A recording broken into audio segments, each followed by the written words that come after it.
우리는 날마다 암, 당뇨, 고혈압, 심장병 같은 질병으로 사람이 세상을 떠났다는 소식을 듣고 살죠. 비단 그들 뿐만일까요? 우리 스스로도 하루를 살면서 날마다 피곤해서 헤어나올 길이 없어 보이죠. 그럼에도 불구하고 많은 오염과 독소로 면역력이 약해진 몸을 안고 사실 별 대책 없이 그냥 살아가고 있습니다. 해독 한의사가 오늘 다룰 주제는 마음 해독입니다.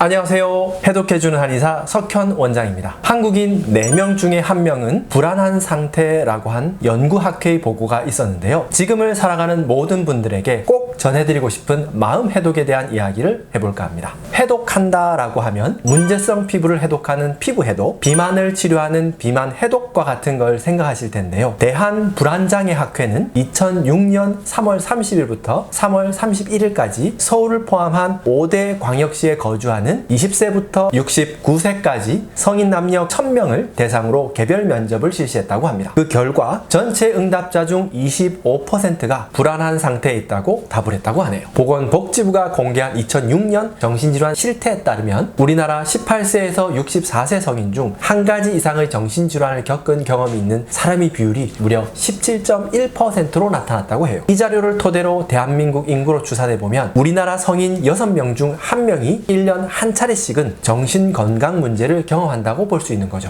그런데 이 조사를 일반인이 아닌 환자를 대상으로 했다면 결과는 당연히 더 높아졌을 건데요. 저 역시 수많은 진료를 보다 보면 환자 가운데 10명 중에 6, 7명은 마음속에 분노, 두려움, 심지어는 어떤 사람을 용서할 수 없는 감정을 간직하고 살아가는 것을 볼 수 있습니다. 그리고 이들은 이런 감정들로 인해서 심장, 특히 심장의 판막의 이상 증세를 보이는 경우도 많았는데요. 그 결과 자신도 원인을 알 수 없는 만성 피로감, 무력감, 불안, 심장의 두근거림 등의 증세를 보이고 있었어요. 이런 환자들의 호소 증상의 경우 진맥을 해보면 심장의 맥이 다른 맥에 비해 붉게 나타나기도 합니다. 우리나라는 현재 OECD 국가 중 자살률 1위라는 불명예를 기록하고 있죠. 미래에 대한 MZ세대의 불확실성, 의지할 데 없는 노인들의 정서적 허전함과 불안정한 경제 문제 등 갖가지 이유로 자살이 늘어만 갑니다. 자살률이 교통사고 사망률보다 훨씬 높은 상황이지만 참 아직까지 뾰족한 대책이 없어 보이죠. 심장병에 의한 돌연사 비율이 세계 최고라는 것도 참으로 염려스러운 부분인데요. 심장병의 원인과 치료에 관한 혈당이나 콜레스테롤 등과 연관지어서만 생각하고 마음에서 오는 고통이나 스트레스 등의 문제가 심장병으로 발전하는 데에 대해서는 의료진도 질환을 앓고 있는 환자도 별로 관심이 없습니다. 물론 정신과가 따로 있긴 하지만 정신과에서는 정신의 문제만, 심장 전문과에서는 심장의 문제만 다루는 국소적인 치료로 과연 환자의 건강에 얼마나 효과를 줄 수 있을지에 회의적일 수밖에 없는데요. 해독남이 생각하는 부분은 정신과 육체는 늘 함께 작용한다고 생각합니다. 그러므로 마음과 육체를 따로 분리해서 치료하는 것은 바른 치료법이 아니라는 이야기죠. 마음이 아프면 육체가 영향을 받아 각종 만성 질환이 생기고 육체가 힘들어져 마음이 영향을 받아 마음의 병이 오는 법인데요. 마음이 아파서 육체가 병들었다면 병의 근본이 마음이기 때문에 반드시 마음을 먼저 치료해야겠지만 이미 겉으로 나타난 육체의 병도 물론 동시에 치료해야 합니다. 반대의 경우도 마찬가지겠지요. 마음에 먼저 병이 들어 몸이 망가졌다 해도 몸을 치료해 몸이 편안해지면 마음도 치료될 수 있습니다. 이처럼 몸과 마음은 밀접한 상관관계를 가지고 있으며 이러한 사실을 간과하고 몸 따로 마음 따로 치료하는 것은 현대의학의 맹점이 아닐 수 없는데요. 실제 마음 치료를 들여다보자니 부부 문제, 세상을 향한 증오심, 남녀 간의 사랑과 이별, 성적 등 체질이나 기질적 문제를 포함해 사람마다 처한 환경과 입장이 다 다르고 의견 역시 가지가지죠. 그리고 그들의 하소연은 모두 일리가 있고 맞는 말입니다. 그 모든 것들이 우리 몸과 마음의 면역 능력을 낮춰서 하찮은 감기에도 알아눕게 하고 사소한 스트레스도 참을 수 없게끔 만든다는 거죠. 살아갈수록 좋은 일보다는 피하고 싶고 하는 일들이 많아지고 행복한 마음보다는 불행한 마음이 더 강해지다 보니 우리의 마음도 나날이 독소로 가득 찬 것 같습니다. 극단적 선택으로 우리를 죽음으로까지 이끄는 이 정신적 독소의 문제를 어떻게 해결하면 좋을까요? 쉬운 일은 아니지만 그 어려운 마음 해독을 해독남은 마음 비우기로 정해봅니다. 제가 비만 치료에 자주 쓰는 요법이 바로 바로 비움 치료이기도 한데요. 우리가 사실 비움의 원리를 배울 필요가 있어요. 우리의 몸과 마음을 무엇으로 채우냐에 따라 우리의 삶의 모습도 달라지기 마련이니까요. 자,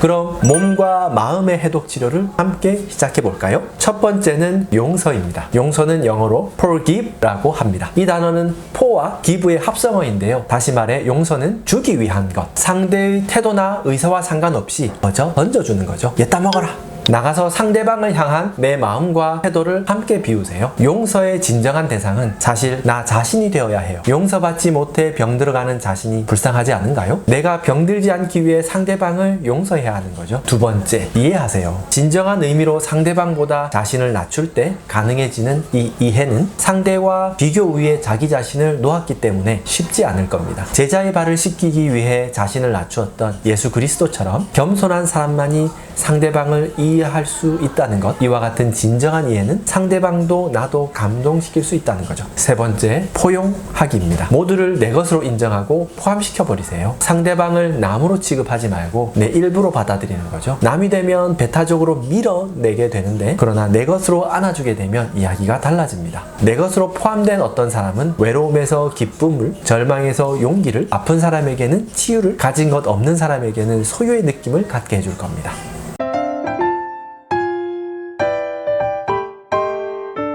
네 번째, 배려입니다. 사실 배려라는 어려운 단어보다는 저는 보살펴 주라고 말을 하고 싶은데요. 오늘날 대체로 사회적인 지위나 재산에 따라 사람의 가치가 매겨지고 업적이나 가진 정도가 그 사람의 인격과 동일시되는 경우가 많죠. 헌데 그것은 지극히 오해이고 착각입니다. 만약 사람을 배려하지 않고 오직 자기 중심적 사고를 통해 직위나 재산을 얻었다고 진정한 가치가 있다고 말할 수 없는 거죠. 상대를 배려하면서 가지는 성취감이 진정한 가치를 지니게 해줍니다. 상대의 입장 먼저 살펴주는 따뜻한 마음이 되어야 합니다. 마지막 다섯 번째는 측은지심입니다. 사람이 한 번 태어나지 두 번 태어나진 않죠. 그래서 인생을 일생이라고 표현하는데요. 사람이 살아가는 단 한 번뿐이라는 거죠. 누구나 하루를 살기 위해 그렇게 안간 힘을 쓰지만 마지막 종착역은 결국 공동묘지라는 최대의 모순을 안고 살아가는 것이 한 번뿐인 우리 인생이죠. 우리가 언젠가는 모든 것을 내려놓고 훌훌 떠나야 되는데, 그렇다면 삶을 다시 한번 생각해보는 것이 어떨까요? 우리 인생이 마지막이 이렇게 슬프고 허무하다면 그보다 더한 최고의 행복은 적어도 누리고 살아야 하지 않을까요? 행복하게 살기에도 너무나 짧은 것이 인생입니다. 너무나 용서가 안 될 만큼의 괘씸한 상대방의 태도를 볼지라도 먼저 상대방을 불쌍하게 측은지심으로 바라보는 거죠. 이때